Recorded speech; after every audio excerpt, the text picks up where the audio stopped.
Welcome back, everybody, to another episode of Paranormal the New Normal. I know it's been a minute since I did one of these live. Woo! It's been a month or so. And what can I say? People aren't reaching out like they used to, and I don't look for it. You guys know I got so many episodes backed up. It's releases for years. But welcome, everybody. Hope your Sunday mornings are going well. I'm very happy to start off a couple interviews coming up with this first one. This guest, I think, is going to interest us all in many ways. Let me introduce Doug Red Hail Pineda. Welcome, Doug. Jeremy, thanks so much for the invite. It's good to see you. Good to have you here. Folks, Doug is the founder of the Church of Psychedelics. Yes. The founder. I mean, I saw that. I couldn't say no to this interview. I'm like, I need to interview this person. I'm like, this is something that needs to be done. It was stated. And no, I'm not psychedelics when I say that. But, folks, well, Doug, why don't you start us off by telling us what got you into the spiritual paranormal world, whatever you prefer to call it? Oh, what got me in? That's a good one to start with. Usually, people ask, "How did the Church of Psychedelics get founded?" But how that is even such an even more significant question.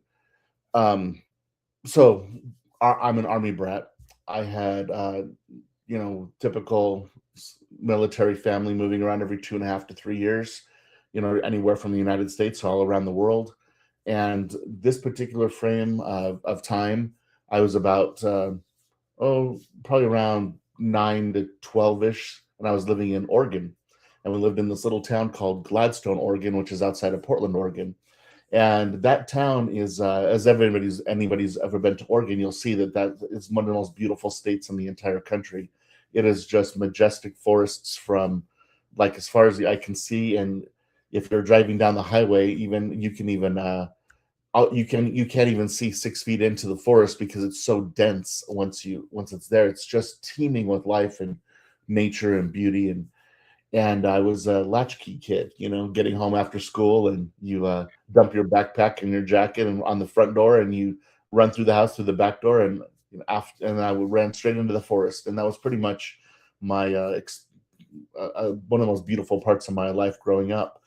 Well, around that time, I had already been connected. The fam. It was people have like when you're as a child, you have like a touch of that worldly sense. That intuitive sense. Your instincts are a little bit heightened back then. There's nothing encumbering you.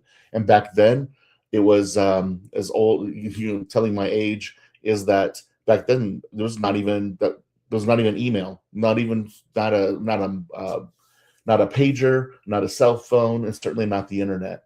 So I was unencumbered with the tethers of distraction on the outside world. The good So old days, yes, the good good old days. old days, exactly. Yeah, I don't think. I think right then was maybe Pong was coming out, like Atari was just about to come out that year, or something. So that's the era to put everybody in perspective. So the woods were my home, and the woods went so far that our property backed up to well, it wasn't our property, we rented, but our little double wide trailer was backed up to a forest, and that forest connected to a national forest. So it just went on for as any 8, 9 year old's imagination can go. So I have a deep relationship with that woods. I was connected, if that's what you could say.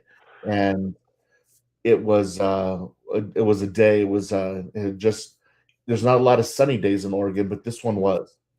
And it had just rained just a little bit earlier. It was just one of those just magical times. This light rain, the forest kind of just brightened up, opened up from that rain, and the clouds parted, sun came through, and it was almost like I hate to say the word Disneyland, but or like a Disney movie, but it was like a Disney movie where I was getting my way to my natural spot, which took about a 6, 8, 10 minute, something like that, as from memory, to like run to my spot. And that spot was a place in the forest where was working on a treehouse. Not a good one or anything, but just a makeshift. I had some boards and, got a chance to, put it, 20, 30 feet up in the air and, have a place to perch basically and just kind of observe below. And I was making my way to that spot. And as I was rounding that, I was running to that spot. And as I was rounding the corner of this huge, large blackberry bush, Um, I kind of sped around the corner, and the forest, I guess the reason I said it was as dense as it is because this was kind of an extraordinary spot. For some reason, this spot in the forest was open naturally, not by anything human made or anything. It was just like an open spot. And this open spot, which is not much, probably maybe 20 feet by like 20 feet, like not huge, but shining through when the sun finally came, as it was, like I said, for Oregon, it was coming through and it was like you could see this huge spot of sunshine. And in the middle of it was a fox and a small black-headed, I think they call it chickadee. Um, uh, shoot, I forget the name of that bird, but it's called a black-headed chickadee. It's a little small bird, and this fox was very calm, sitting on its haunches, like kind of a cat does or a fox does, and it's just sitting there, and it's intently looking at this bird, and this bird is very um activated. I would say, I don't know if it was I don't know, it was upset, I don't know what it was, but it was chirping at the feet of the fox, looking up at it and bouncing around at its feet. And when I came around the corner, I startled both of them, and I was startled because I had never seen a fox in real life that close. I was probably just like 10 feet away. Um, and I came to a sliding stop, and I kind of remember it was a sliding stop because it had just rained, and where the sun was, usually there's no grasses on the forest floor, but this kind of, because the sun hit this area, there was some like light grasses and around, and they were wet. So when I came around, I slid. That's why this memory is so visceral in my mind. And I was like kind of sliding a little bit. And I'm like, whoa, whoa, whoa, because I could like fall down and slide into this animal. And that's the first thing that ever happened to me, to where it was kind of this otherworldly experience. This bird stopped, and the fox, I remember, looked very just slowly over at me, very calmly, and the bird looked quickly at me and kind of like, and it gave this, I could see the look in his black little beady eyes, and it gave this, it kind of hopped up and down. It didn't chirp, but you could tell it was annoyed with me, like, again, or like I interrupted them. And then the bird just kind of looked at the fox, looked at me, and then flew away. But the fox didn't move. And the fox looked at me, and the first time I had what could be, this is the first, it's a telepathic event. There's nothing else to say it. I know people are used to hearing that, but in my mind, when the fox looked at me, it had kind of known me because it had seen me in the forest for a long time, and it just considered me like, oh, that's a human, but that's a human that's part of the forest. It does its thing and then it goes away, and it knew me, but I never knew. But in my mind, I had that understanding. There's no other better way to put it, but an understanding, like it had almost played like a small video that was kind of watercolory in a way, or see-through in a way, of it not seeing me, but kind of this understanding that it knew what I was, or it kind of like what I was. Now, it didn't see me as like a boy. It just saw me as another part of the forest.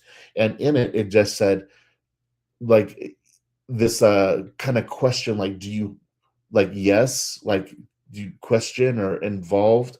Like, it was no words, no human words, but just this feeling. And it was very pure feeling. It was like I kind of knew what it kind of knew, but there was this in between shared space of this understanding. And it was kind of a resonant in my heart and almost in my chest at the same time, of this understanding. And it asked me, would you like to know? Like, are you inside of the knowing? And that is the first time in my head of the word knowing came up. And that was my first time.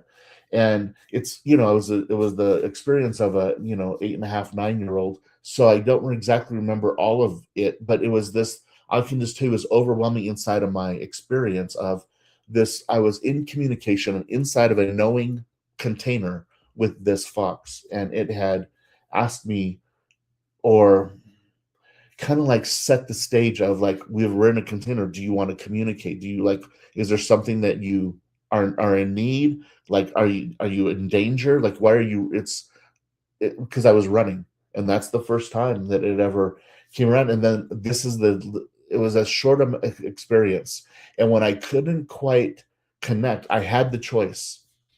Jeremy, that's the interesting thing about it. It was like it was by will or by choice that I had the ability to be in the knowing. Like it's like you're on the fringe, you just settle into it and you're inside of it. And that's what the fox taught me, or just kind of like let me know. He's like, just go into it. And I couldn't. I was so mesmerized by the experience. And then it got frustrated. Not frustrated, that's a wrong word. It just got like, okay, like that's fine. Like it's not like you can't do it or anything. It was like that was the moment. And it just got up and walked away the opposite direction. And at that moment, I had such a profound experience with that. I wanted to know, what is this experience? And then in my head, this was the big click. Who just said that?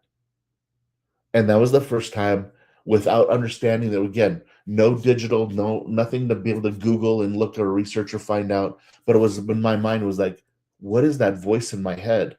And that's when I started to understand the observer and the observed. And that was kind of the start of a journey of always in the background, these little things started to add up, like these experiences that we have a larger, more expansive element of our humanity than just what we can see and what we're, what school was, or, how home life was, or anything like that. There was this other thing that was happening. I'm like, why isn't anybody talking about this? I've never heard about this, and that's kind of where it was. And I just thought, oh, this is just something that humans go through, like this other thing that, I don't know what it is. And then as you just kind of go along life and you hear about other things, you're like, ooh, don't talk about that. That's weird. Right? That's what the world tells you. So, Exactly. Exactly. right. And what the And thing was is my dad had taught me to meditate at 8 years old. And so I was at starting at 8 years old, I was a pretty consistent meditation practitioner. And I think just those two things kind of match up.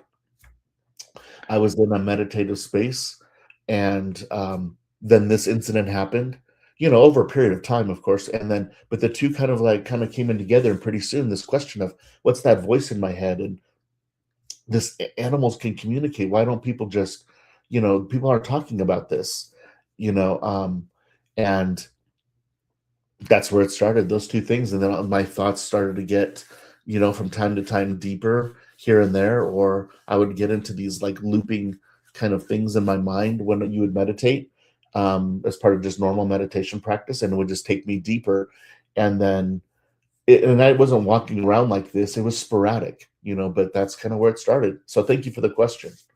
yeah, I always like I to get really, I always like to get a grasp of where that click was, because everybody in this world had that click at some point, and it's always fascinating to hear when it happened. Like it's just, and there's so many similarities between different people's click stories that it's like the universe works in mysterious ways. It definitely does. And hello, Beth, if you're still watching, thank you for watching. Sorry, Beth, didn't want to interrupt that. That I could listen to this man tell a story all day. Like he's got that natural storytelling voice. But oh, uh, well, and the fact he grew up in Oregon made my heart smile a little bit. I mean, Bigfoot country supreme out there. But and when you're talking about those forests being so dense, I'm like, yep, that's why it's Bigfoot kingdom, because they can hide there well. But hmm. not the woods around me, you can see in from one road to the next. So forget about it. Ain't know where they're hiding in there. At least not the smart ones. But so after you had that first experience, I'm assuming they kept happening. When did you start actually trying to figure out what was happening? Okay, so we were about to, this is in the early 80s, probably around 81ish, and Mount St. Helens, whatever year Mount St. Helens blew up. That was, I think it was 1980 or 1981, somewhere right around there, without a quick check. And that's why I remember this era of time, because the next thing that happened was, I had just mentioned that, I was probably a, um I was in a meditative state, and it was at night. And what I mean by a meditative state is that, those, this is so funny. You know how when you're like 9 years old or something like that, or 10 or whatever, and your parents put you to bed, and you're like, "What are you doing putting me to bed? It's not even light. It's still light out." You're like, "Oh," and then they're like, "You get to bed," like whatever. Okay, I can't. I don't. It was something along those lines. Like, what am I? I'm just basically the idea is I'm just laying in bed and I've got nothing to do, and no, there's no phone, there's no anything. You're just sitting there and like, ugh, I Yep. cannot. I better not get out of bed. I can't make another excuse. I'm thirsty or whatever it is, Or like, so I'm just laying there, and so I'm just lightly meditating. I just kind of know how to get in that state. I'm like, okay, just kind of close my eyes and center because it's a pleasant space inside. There's this other realm to explore in meditation. And so have nothing else to do. And it's not like I'm sitting there like I got to do my meditation practice at 9 years old or whatever. It's not like that. It's like nothing else to do. So that's what I did. And remember when I said just a bit earlier about looping? So I Yeah. got into this idea, and sometimes it's still in the same era of time, the same kind of like year-ish. You know what? Because you asked that question, and I wasn't expecting it, I should probably get my timelines down. But it's like within this period of time, and this with this fox happened. So what I'm getting at is it's still at the top of my mind that who is this voice in my head? Because I can kind of separate it on a daily basis. No, I'm not thinking that. I'm just going around, getting on the bus, going to school, coming home, whatever. I'm not thinking Yeah. like I'm not philosophizing anything at that age. But every once in a while, when it's quiet, I'd be like, I'm gonna try to get that voice again. Okay, is this my thought? Am I really thinking? And then I would be able to separate out like, ooh, there's that voice. There's there's that voice in my head, but there's this also thing that's listening to the voice or observing the voice. That's where I was at, just naturally going on. So put into bed way too early, nothing to do, drop into this zone. I'm starting to mess around with that little thing that I'm able to do, which is separate out what's that, or I shouldn't say able. That's not correct. It's like ask the question, who's this voice? So I'm in that zone, and as I'm in it, then I the wordings changes somehow, and it's like this is the part that I absolutely remember, and it is this me? Am I really here? Is this me? Am I really here? Is this me? And then pretty soon, I don't know, I have no idea. Space and time dissipate, all of that. And I'm inside of this idea. Is this me? Am I really here? And I go into this, what I know now would be a natural psychedelic state, because you get into this realm of observation and putting and kind of this consideration of the understanding of um, you know understanding the relationship between seemingly unrelated things is almost the best way I can just put it. And in that zone, I entered back into the knowing, not with the fox, not in the forest kind of way, but this other type of knowing. And this knowing basically said, not said in human words or English or anything like that, but just this understanding, this knowing that said, if you want to, you can just dissolve. And I'm like, what? Like, in this understanding what that meant scared me, because what that meant was it basically said, like, you can choose, like, your not reality, like, oh, I'm just, not like reality is talked about on the internet right now, but on a different type of reality. Like, you don't have to be here. And I don't mean like any weird, like, childhood, like, indie life or anything, not anything like that at all.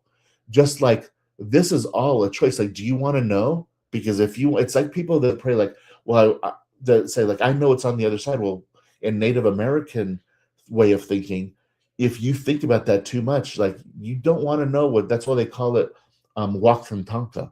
Wakan, sacred, Tanka, great. So it's basically saying like the great spirit, or the the or the other side, the great mystery, the great spirit, the great mystery. It's kind of, because those don't translate into English directly. Wakantanka, the great mystery, is like that's on the other side. They call it the great mystery because that's what it's supposed to be. We are an immortal coil, and if you want to give up your mortality to understand the immortal understandings of things, cool, but be careful what you ask for, because you're almost creating a reality where you'll go there to make that understanding, because it's a choice. And going back to the story about me going to bed way too early and having meditative experience, and me being inside this meditative experience, that's what it was. It was like this understanding of, you can release all form if you want to. And then I realized that, like, whoa, whoa, whoa, okay, step out of it. And I was kind of deep into it. So I was like, and it was so lovely or wonderful or calm or just natural, that's what I thought. And then I was like, it wasn't like there was some outside thing influencing me or something that snuck into my psyche or my, you know, energy, or, anything like that. Because it's Oregon. And like you said, Bigfoot, UFOs, like, Oregon is its own place. There's a reason that people say keep Portland weird, because it's because there is something going on, and we all know that now, as far as people that are connected or learning how to connect to, these other realms of reality. But anyway, I'll stop there because I can just go on that. You've got me started into like um, what childhood's like, but that's what it was. And anyway, the end of that story was, I was able to bring myself out of it, and then I just felt like this knowledge, and this knowledge now, it was different than information. I had this knowledge, like, wow, I can do that. And it was empowering, not powerful, not at all. It was humble, and it was humility. And it was like, that's how you do it. Is how you do it is that you really accept yourself for who you really are. And once you do that, you can observe yourself and work with yourself. And that's where I understood that there was a connected spirit. There was a, I had the words God and Jesus and that type of things, because growing up Catholic, and as any Yeah. 8-year-old, you're like, oh, I have to go to like Latin mass. Like, I have no idea what's going on. All I was up for was the pancake breakfast afterwards. There was some interesting things in there, but for a kid that age, you've got me for 20 minutes. But I'm like, there's a forest back home, and there's salamanders, and there's like cool stuff. I'd rather be there than this. And but it was that kind of understanding, was, wow, okay, there's a realm there that it's accessible to me, and it's lightly veiled, and I can work with it and figure out. And so that's how it was. And then I would start to like listen to people, and um but remember, this is 80s TV and 80s mentality and 80s level of United States, level of Yeah, knowledge. of course. So when you heard people do palm reading or tarot cards, those people were made to be caricatures. They were Yeah, made fun of. And I'm like, ooh, you don't want to tell people this. And that's why I unf was here for uh, 20 more years by now. unfortunately, yeah, I go through it all the time, and I talk about in the show all the time how when I was a kid, those were the people you see on Main Street in the weird looking houses, and you were told by your parents, "Don't waste your money." That's basically the bottom line, and that's all they talked about it. It wasn't a thing. I mean, it was in horror movies and fantasy movies. It wasn't like a real thing in the 80s and 90s. Yeah. Nowadays, thankfully, the spiritual awakening has happened, and most people have some understanding of it, or at least know it exists. And even if they don't understand it, it exists beyond their comprehension, at least. But it's Yeah. a real thing. There's enough people out there nowadays on social media and on the internet doing it. So I've talked to 300 plus of them. So yes, there's plenty of people doing it nowadays. But so guess what? Well, let's jump ahead here a little bit. So when did you actually start to look into what you can do, and like when was your actual exploratory phase where you could actually go find help to figure out what's going on with you? Oh, that was not easy. Like I said, anybody who's growing up in this timeline or era of time, like, um, you're lucky. It's not woo Yeah, woo as much as it was. You're not a crunchy granola and, from Boulder, Colorado. It's not any like, it's so normalized now. It's going through its own thing, kind of like the 60s kind of went through. I was born in 71, but, yeah, the 60s had their hippie movement, and, the 70s and had their the LSD, and the 80s kind of had their cocaine, and, the 90s kind of had their ecstasy. Every kind of generation kind of has their exploratory substance of choice.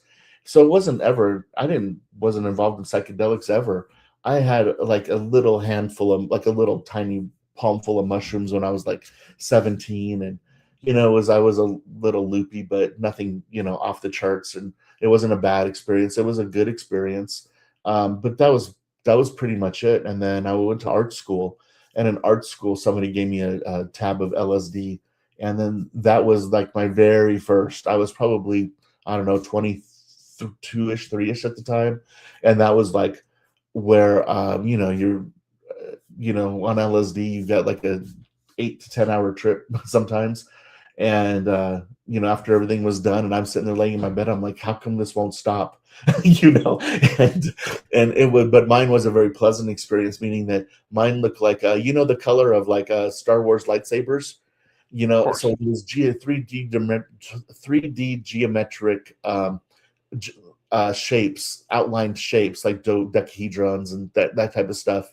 But they were glowing like lightsaber colors, and I was working with my mind to, okay, that one's kind of moving around, floating like a bubble. But if I gave it attention, I could hold it in space, and then if I could concentrate, I can make it bigger or smaller, and I can rotate it like 3D.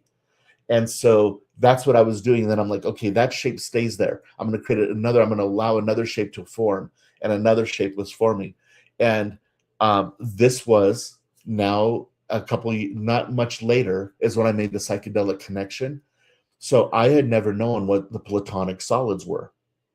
I had no idea. I did not know that there are basically 5 platonic solids. And the reason I call them platonic solids is Plato is kind of known to kind of memorialize this concept into a theorem, that there are 5 shapes whose angles, their vertices, when they connect, their vertices are equal no matter how many angles there are.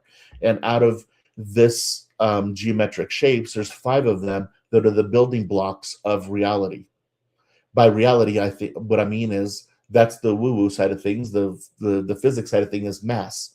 If something has mass, it has a structure, and there's only 5 shapes that are able to be made, or all mass is made out of these 5 structures. Sometimes 2 of them, sometimes 1 of them, whatever. But whatever the mass is that it's made out of these components, these platonic solids.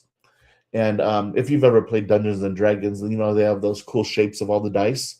Those are the Yeah. shapes. There's like 5 major shapes, and that's what they are. So those are at the molecular level or the subatomic level. Those are the building blocks of mass. And so I had no idea. And when those 2 things came together, when I learned about the platonic solids in my own research and going through it, I'm like, I felt like you ever, and I only say this because my brother and I were talking about this the other day. You've ever seen the movie The Never Ending Story? Uh, I have vague recollection of watching it when I was a kid. I haven't seen it in years. Yeah.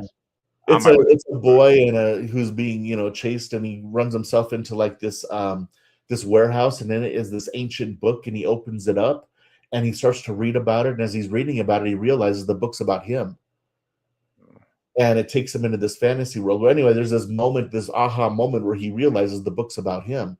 And that's when I was like, there was that scene, I remember seeing it. It just came up when I had that connection of these platonic solids. I'm like, what I saw in my own mind, those are the platonic solids.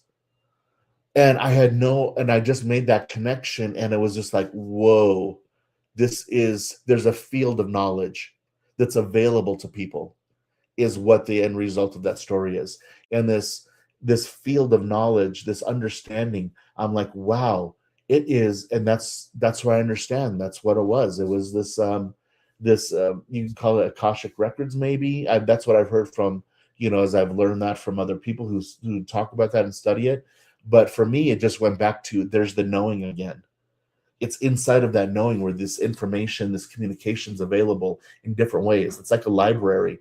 You walk into this building, and it's huge, and it's massive, and it's all open, but you can walk down different aisles, and every aisle doesn't really have a separation. You can walk aisle to aisle, and the subject changes from subject to subject. And in my mind, that's kind of like what the knowing is that you can go into the communication aisle of knowing, or you can go into information aisle of knowing, and it's all it is just turning a corner from one aisle to the next. There's no separation, and there's different areas to access it. I'll stop there, but that's where I made the connection of a psychedelic experience, the LSD and the geometric shapes, to this other idea that there's an extension into our human beingness. That's why I said it's slightly veiled. And then a little while later, I heard, I think it was Terrence McKenna, who said, one of them, Alan Watts, I can't forget which one says it, but basically he calls it, I think it's Watts, where he calls it the doors of perception. And I'm like, man, whoever made, I didn't really understand who the gentleman was, because their story and their background and psychedelics. I wasn't there yet. All I did was hear the phrase, and that phrase was, psychedelics, help, something about the doors of perception. And in my mind, I thought that saying doors of perception was so perfect, because that's what they are. In that feeling, that's exactly what it feels like. It's like, wow, there's this door, and it's my door, it's inside, and I can open that door when I want to that level of perception.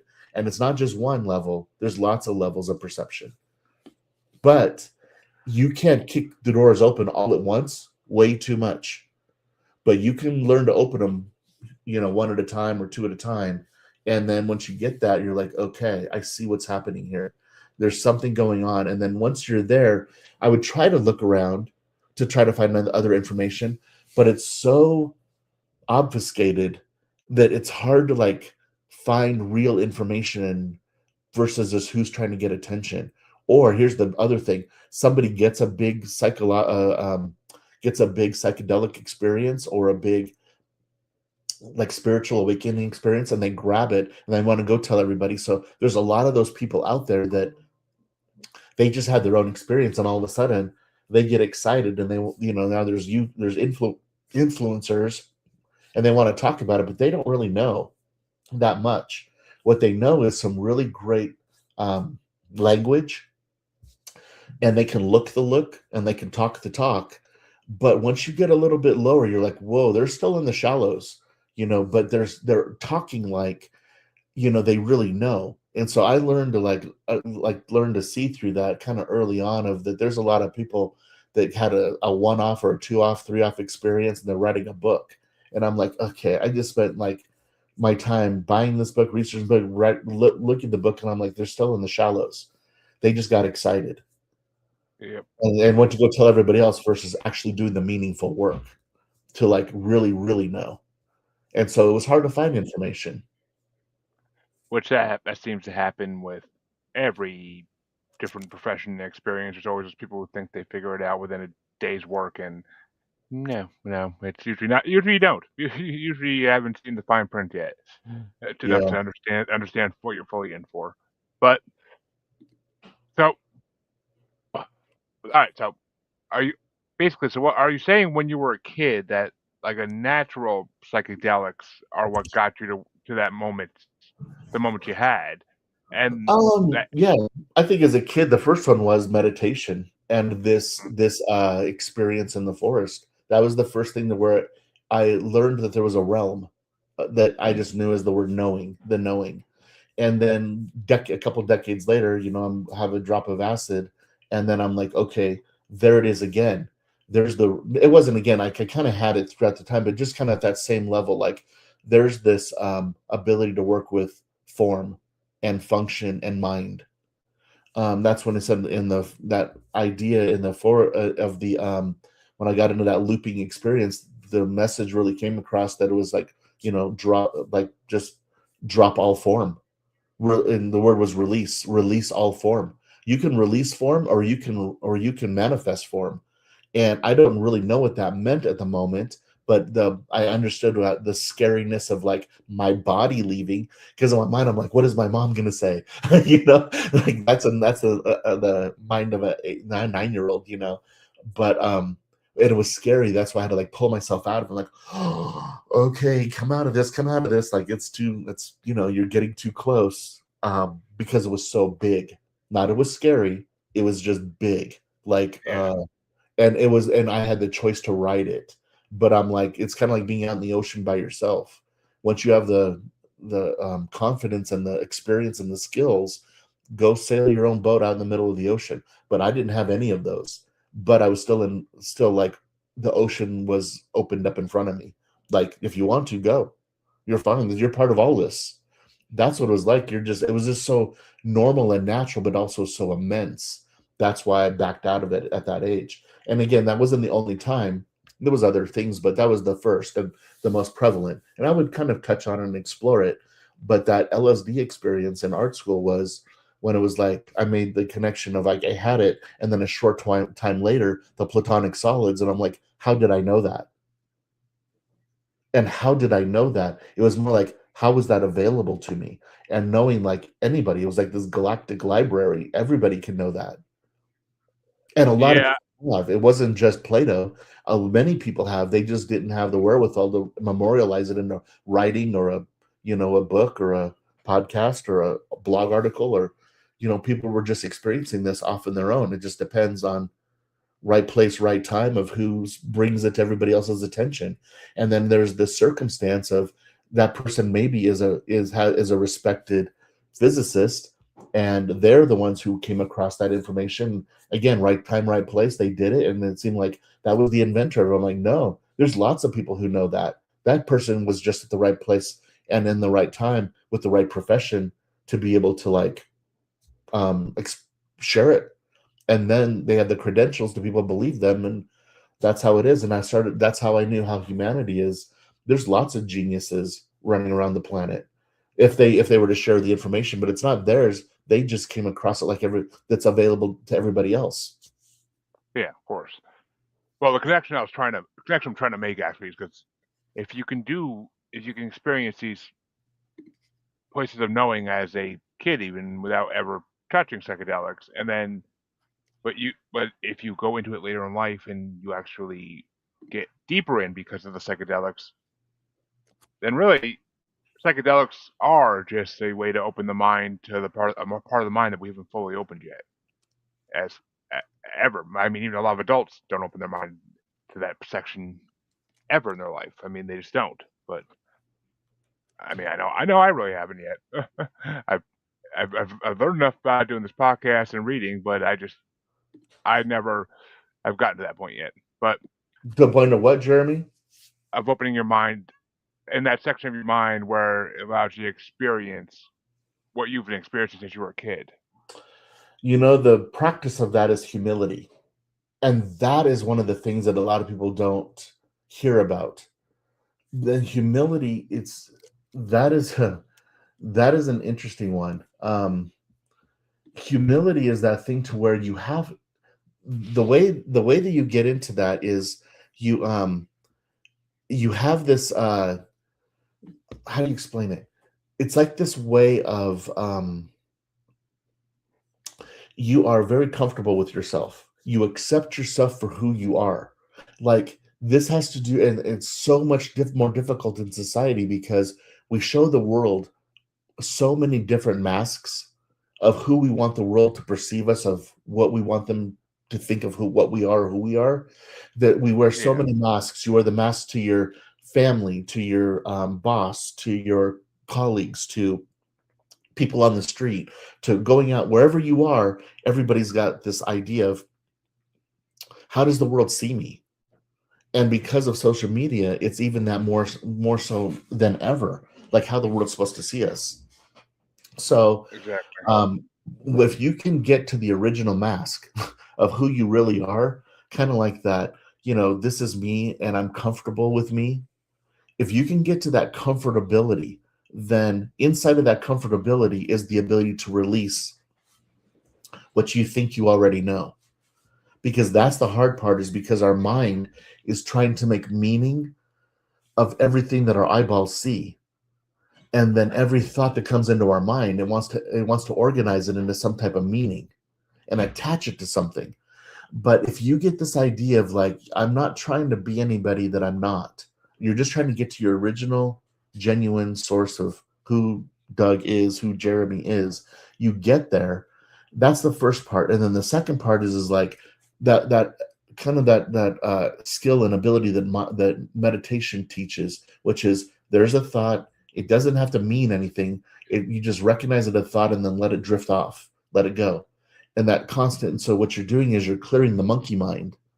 So you're getting who you are. You're comfortable. There's a contentment. I don't need anything. I don't want anything. That's the humility part.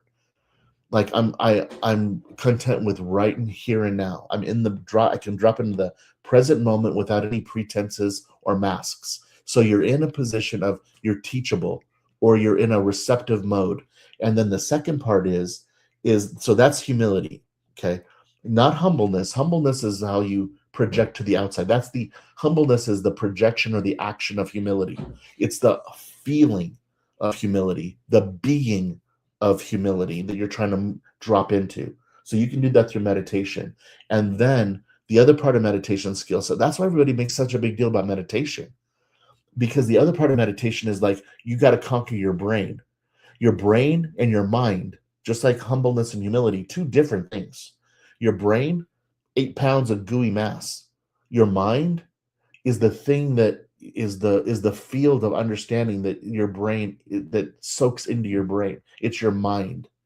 And so your brain is trying to make meaning of your thoughts. And so meditation techniques is clearing that monkey mind, all those different racing thoughts that's like, oh my, because your body will consistently try to bring you back into place. Like, oh, I got all of a sudden there's an itch on my cheek, or like my knee is twitching, or I got this pain in my lower back, or whatever it is. Your body's trying to continue to bring you back into your brain, but your mind is the thing that releases the thoughts from your brain.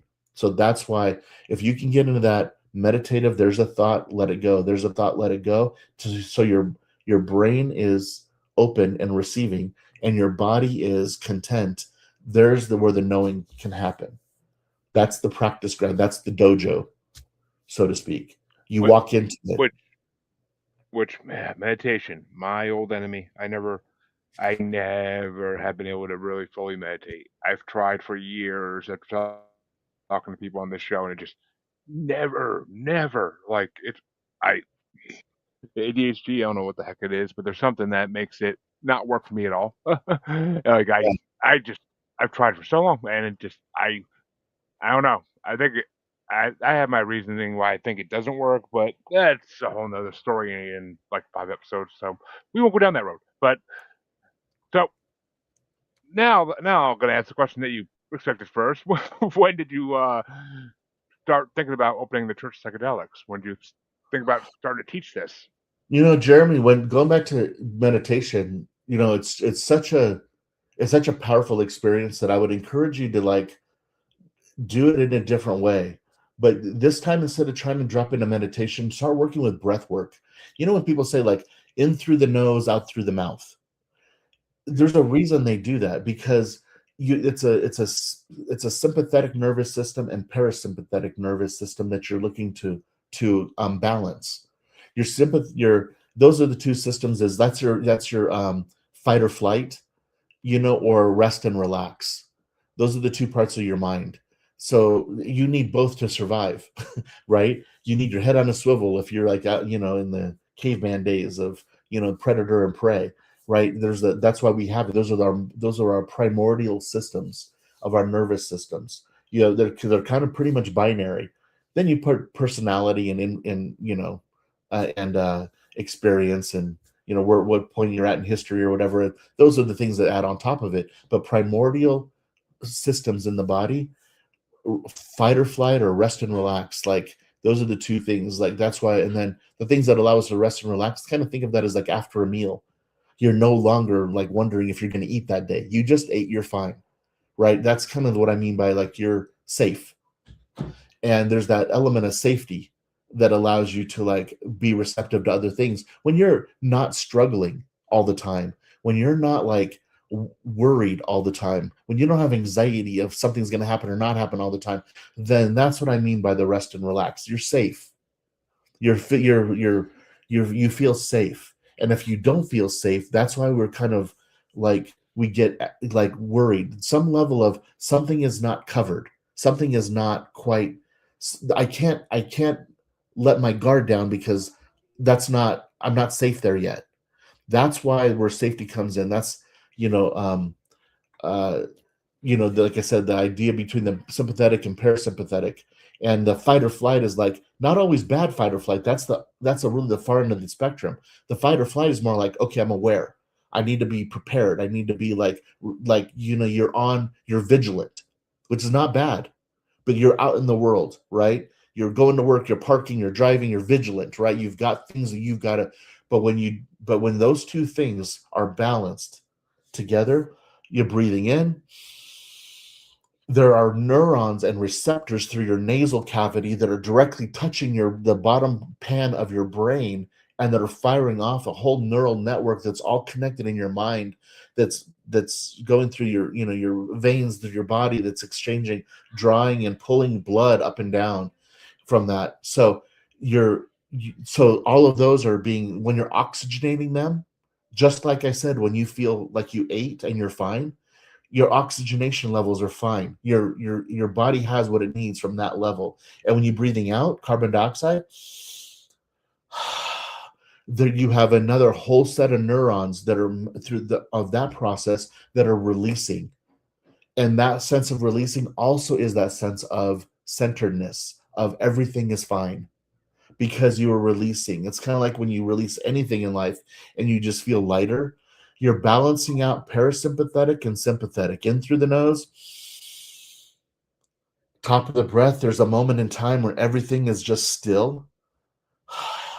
And you don't have to think about it because you do it over 1,000 times a day breathing.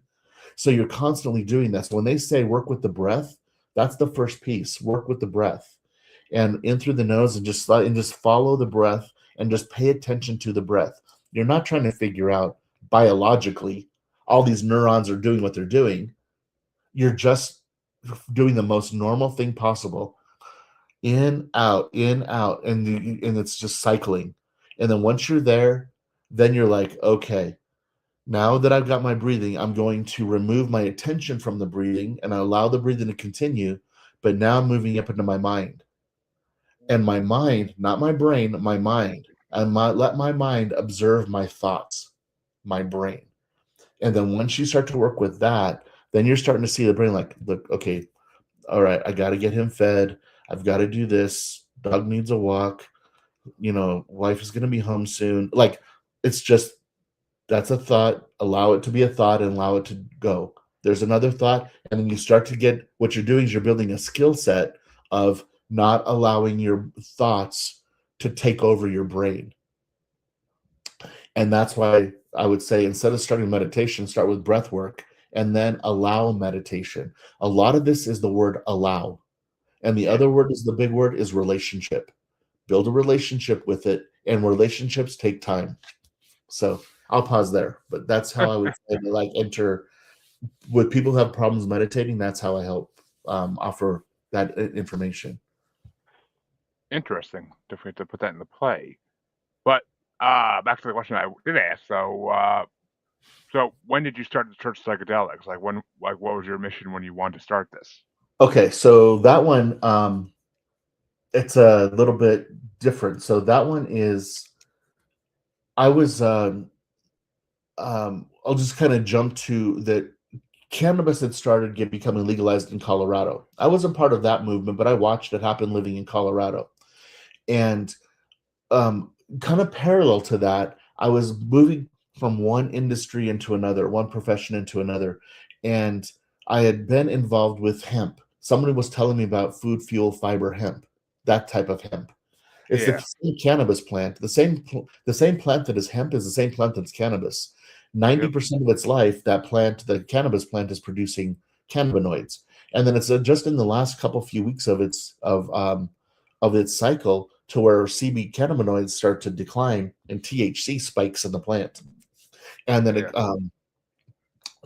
highly culminates in the flower of the plant. It's everywhere in the plant, but it's really concentrated in the flower of the plant. That's why we call it flower. And and then we harvest it, and there we got 90% of the time it's CBD, and the other part of the time it's THC. So anyway, I was part of the 90% of the plant, the CBD type of medicine of the plant, and building processing plant to, like, farmers can bring their hemp and get it rendered down into seeds and sticks and stems, and each one of those has something that you can render those into.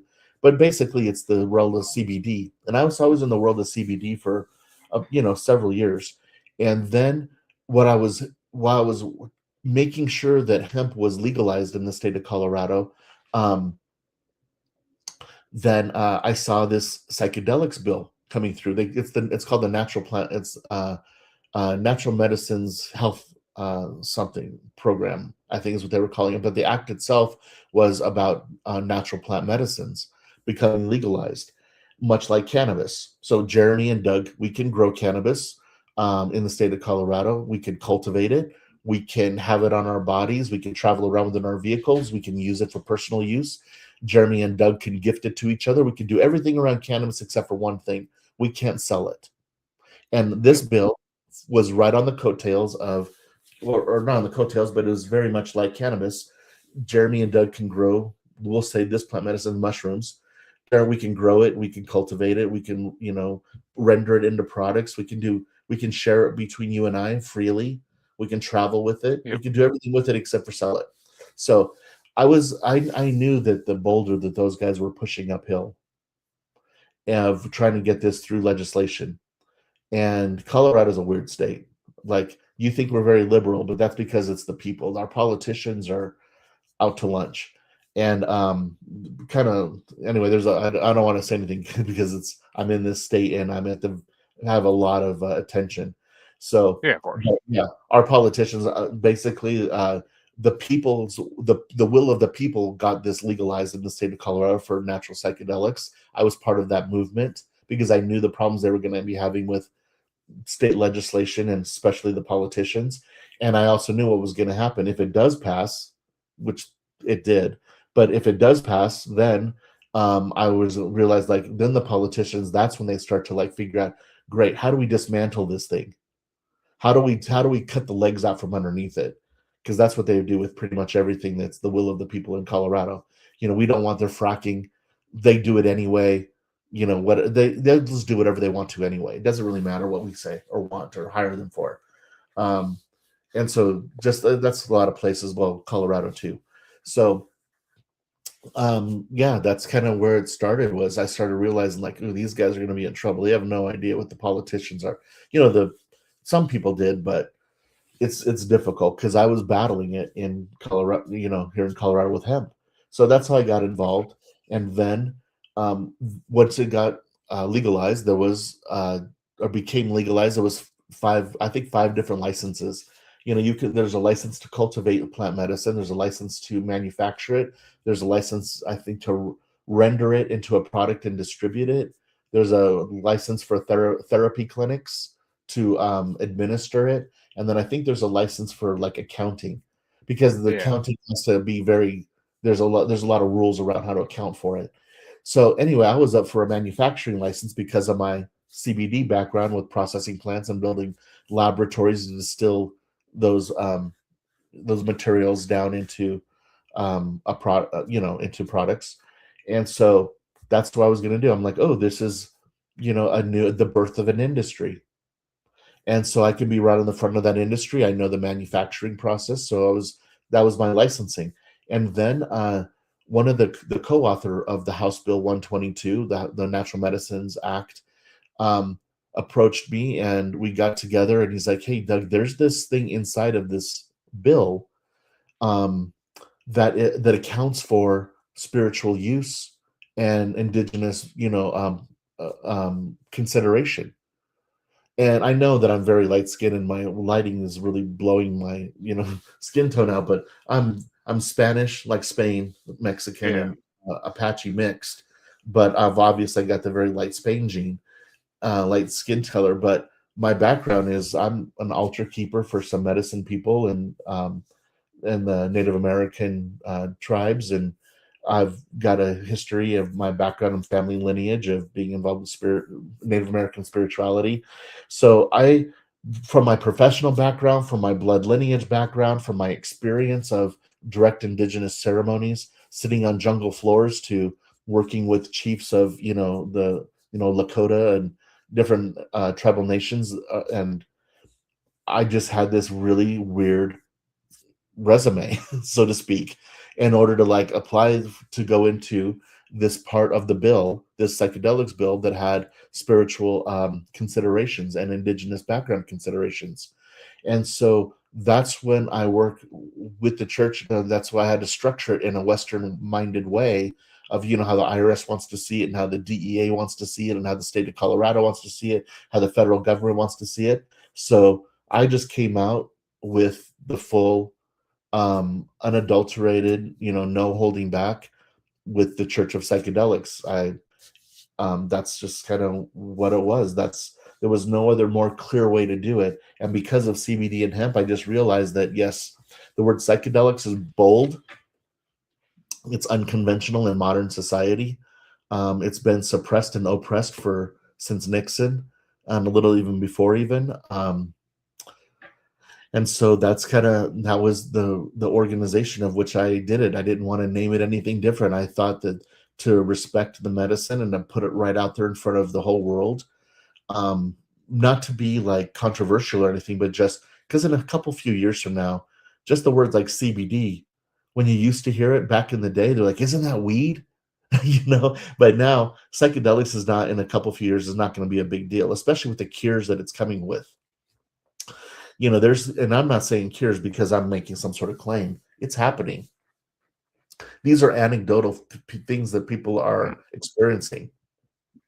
You know, migraines, epileptic seizures, dementia, Alzheimer's.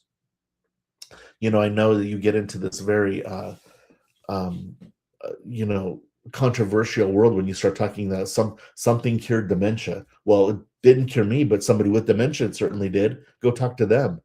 So if you're a pharmaceutical company, that's the last thing you want to hear is that something natural that is non-addictive, has zero biological addictive properties. You literally can't become addicted to it. You can't overdose on it. You can have a really big experience and it could be a bad experience, but you're not going to overdose and it's not going to kill you. You just let it ride for a few hours, just like somebody took a tab of LSD. You know, you can let it ride for a few hours and you're coming back. It's not going to feel like it when you're in it, but you can come back. And again, that's the scary part of it. There's so much of Hollywood about flying eyeballs and all this weird art. Not weird art, I love the art, but you know, this really psychedelic art, it scares people that don't have this experience. That's meant to, and to some degree, not the art necessarily, but just like how, you know, Nancy Reagan, this is your brain on drugs. I'm like, give me a break, right? Like that kind of thinking, like it's not like that at all. You know, when you have a normal low dose, regular, or even medium dose psychedelic experience, and you've got the training and the skills and the understanding and, you know, how to let something, you know, just release yourself into the experience and understand that you're not going to overdose and I'm fine, and you've got us, your mindset is correct and you've worked on it and your setting is safe. You create all of that together and it is that's why you hear people, that's why it won't go away. Natural psychedelics just simply just won't go away because the profound experiences that people are coming back from that journey and going, look, I know that this is like, you know, not really acceptable in normal culture, but if you saw what I saw, you would require every president of the United States in order to be president. You would make them go on a large dose psychedelic journey before they're in charge of anybody or anything. You know, you're going to connect with the divine. You're going to connect with who you are. You're going to connect of why we're here and what we're supposed to be doing. You know, you're going to connect with a level of what I call the knowing, you know, that is like you're in a special club that is like, how come everybody isn't doing this? You know, I don't think it's for everybody, by the way, but I'm just saying, like, once you've experienced it, you're like, you can't explain it because it's your own personal experience. And everybody is like, you just need to do this because you have your own personal experience. But that's how I got into it is kind of there was a legal reason, there was a spiritual reason, and there is a time in humanity of where we're at reason. And I think that it took us a long time to get to this mess. It took a lot of terrible people, a lot of corruption, 750 years of abhorrent colonialism, of slavery and genocide, and you know, toppling, you know, other nations to steal their resources so you can enslave their people. So instead of paying taxes to one, group of people that say God told them that they're above them, to another group of people that their God told them that they're above them, and they should, do what they say and give them all, a big percentage of their money. Like that kind of thinking goes away when you're on drugs, and like, how did that happen? So it took us a long time to get to this mess. It's going to take us a long time to get out of it. And psychedelics is definitely one of the tools that's going to do it. And that's why, because it's getting out of it's getting out of that us out of that stranglehold of thinking. And it's not going to happen in one generation. Like I said, it took us a while to get here. It's going to take us a while to get out of it. But it's going to be broken. The thing that's going to break those chains is things like these natural psychedelic experiences. It's definitely, the world's changing, and it's definitely going to be interesting to see where we go in the next 20, 30 years with this type of topics. I mean, I never thought I'd see the day that weed would be legal either, and lo and behold, a decade ago, it finally got legalized in Massachusetts. So, and it's been a good 10 years, I'll say. But it's I've always been interested to see what. I mean, I've always been the side of the psychedelic mushrooms and all that too. Like, let them get legalized as long as they're being used properly, and let them get legalized so they get used properly. Let them get legalized so that uh, people who want to experience them can actually have guided helpers to help them get through it and not freak out and not. Because when you said doors of perception and you said you don't kick them open all at once, I think that right there says it all, because then that's what a bad trip is. Someone can open the doors of perception. I mean, am I wrong in that? Jeremy, on my side, you broke up for about 10 seconds. I didn't quite hear the end. You went digital on what I could hear. Yeah, I can hear you I had clear a now. feeling, but I was saying basically that when someone has a bad trip, yeah, yeah. So I mean, what I was asking, like, is when someone has a bad trip, are they kicking open the doors of perception? Like, is that basically what they're doing? It's just kicking open the doors of Oh, perception. That's what a bad trip is. no. Like, it's So, too much okay. at once. Yeah. Like the brain can't comprehend it. Jeremy, great question. Because a bad trip is a lot. Like, here's a bad trip, right? You're 17 years old. Somebody, like, you're in a camping trip, and somebody goes, "Here, open up your hand," and they pour some caps and stems in there, right? You don't know what you're doing. You have no idea about the dose. You have no idea about your ability for dosing.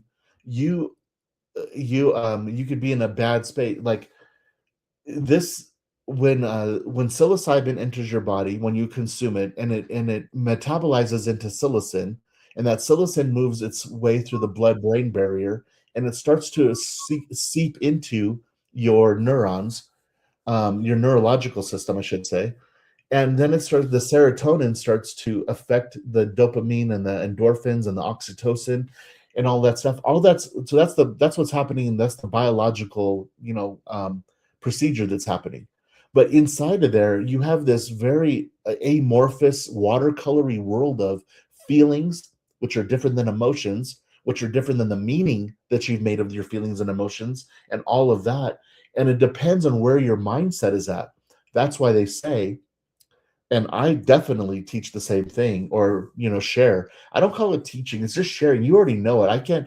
All I can do is just share with you and see if you remember, like, the things that I'm remembering. So anyway, that's why they say set and setting. When they say set and setting, what they mean by set is your mindset. Your mind is your mindset in this. Are you prepared to go into this space inside of yourself, first of all? And then, is your setting conducive, and does it support that mindset for that experience you're about to have? Because if you're not there and you don't do that, that's why you're going to be taught a lesson, or you're just going to go on a roller coaster ride, and you kind of got a janky like the safety bar that goes down. You're like, yours is a little loose, right? You're going up and down and twirling around like you're not prepared. And the thing is one of the reasons that there's a spiritual component connected to things like magic mushrooms, psychedelic mushrooms, is because there is a type of mystical relationship to be had there, because you're working with because that medicine will allow you to explore your spirituality. those things inside of you that are very much connected to the divine. You do not have to use the word God, although that's kind of the realm that you're touching. This other side, this understanding, this feeling of unity and galactic consciousness. And I don't mean to be out there like aliens, and we can go into that if you want to, for sure. Your psychedelics always has, that's the reason why it's connected to like all these peripheral realms of, you know of myth and lore and legend. That's why they're always associated. You see a wizard and it's got toads and mushrooms around them and those type of things. Or you go right, they're always in the background or associated because it's that alchemy from back in the time Yeah. of that time of alchemy. It's a time of, it's like when we talk about alchemy and like chemistry. You know the difference between alchemy and chemistry? Not much. It's alchemy and wizardry up until somebody goes like, "Oh, here's the mathematical formula," and then it goes into chemistry. Like, "Oh, we understand it now. Yep. Let's formalize it under chemistry." Or it's like, it's kind of like that. Um, it's physics and metaphysics. Oh, it's metaphysical. Oh, crystals and sage and all that stuff. It's metaphysical. Oh, we finally understand it. Western science, understood what indigenous grandmothers have known for 10,000 years, but they found it out last month, and now it moves in the realm of metaphysics to and woo woo to physics. Why? Because they understand it finally, and because they can put the Exactly. calculation behind it, it just moves it from woo woo to like, oh, now it's fact. In the Hmm. same. So that's the realm that psychedelics play in, and but yeah. So I'm sorry, I kind of deviated. The thing was the bad trip. The bad trip is because you're working with a medicine that has that profound level of ability to be in a relationship with us, and Yep. we're treating it as we're treating it like we do. It's like slamming a Red Bull or something stupid, or not something stupid, but just something that's irreverent. Let's slam two monster drinks and go, mudding in our 4x4s, which is cool. But it's like, there's a time and place for that. I'm all for that, but it's just that you're treating this medicine like that, though. And that's not that. Yeah. That's garbage, right? This is life. This is knowledge. This is wisdom of plants and humans working together. So if you treat it with irreverence, you're going to get the lesson of irreverence. If you treat it with disrespect, the lesson you're going to learn is about disrespect. And those lessons aren't bad. Those are lessons we need. And sometimes people are like, you literally you were gifted the lesson of that in one experience versus having to learn it in a much worse way, or over a period of takes you 40 years to figure it out. You can learn it in one shot. But people call it a bad trip. Well, that's because you're playing with fireworks and you're lighting M80s. What do you think's going to happen? You know, Exactly. you're lighting M80s and throwing them into the water. Like, yeah, something's going to happen. Like, Well, there you go. yeah, roll of the There you dice. go. That's the bad trip. The bad Exactly. trip is around irreverence and disrespect, and not taking Exactly. the time to like build. It's like you and I are messing around. Doug and Jeremy are out in the backyard or somewhere messing around. We're like, hey man, can you do a cartwheel? And at my age or your age, we're probably like, yeah, man, I can do a cartwheel. Like, hold my beer, And it's like we do a cartwheel and we like, bust something up on ourselves. It's like, why did we just had a bad cartwheel experience? Like, no, we were disrespecting your body. You were over what's the word? You were over estimated yourself. Like, you're like, dude, you're not 17 years old anymore. You can't do like you were unprepared. Your mindset was not right because you're just like, hey, I'm just gonna show off to Jeremy and show him what I can do, and this, thinking I can do it, and you're like, oh, reality kicks in. That's a bad trip. It's irreverent, it's out of disrespect, it's, you're not prepared. Those are bad trips. Exactly, folks. And there's your lesson for the day. That's your lesson for the day. But and we definitely, if we get another one of these in the books, we could definitely hop into the extraterrestrial area of all this. I would love that. Don't get me wrong. I would absolutely love that conversation. But this has been interesting. This has been a very interesting learning experience for me. Every time I have someone on who is an expert in psychedelics, it's always a new thing. It's always a new world, and one I get to explore. But someday, maybe when my kids are gone and I'm old enough to have time to do it, I'd love to go down that road. But not yet. Not yet. Uh, but Doug, tell people where they can find you for now, where they can find the church, and any information they're looking for. Yeah. So yeah, the Church of Psychedelics.com. The thing that I ask everybody because they just want to know more is just sign up for our newsletter. It's really good. It's only got a few things on it, so it's not overwhelming. And it talks about what we're doing currently every week. So any classes and I do free stuff all the time, um, just because it's so new to everybody. So classes and courses and workshops, um, bunch of free cool information on the website.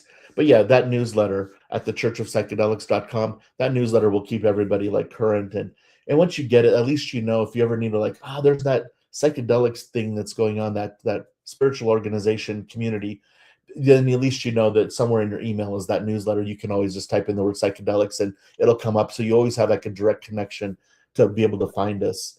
And yeah, and it's not always about psychedelics. A lot of it is just the human preparation, and psychedelics is the sacrament, and it's the sacrament of psilocybin.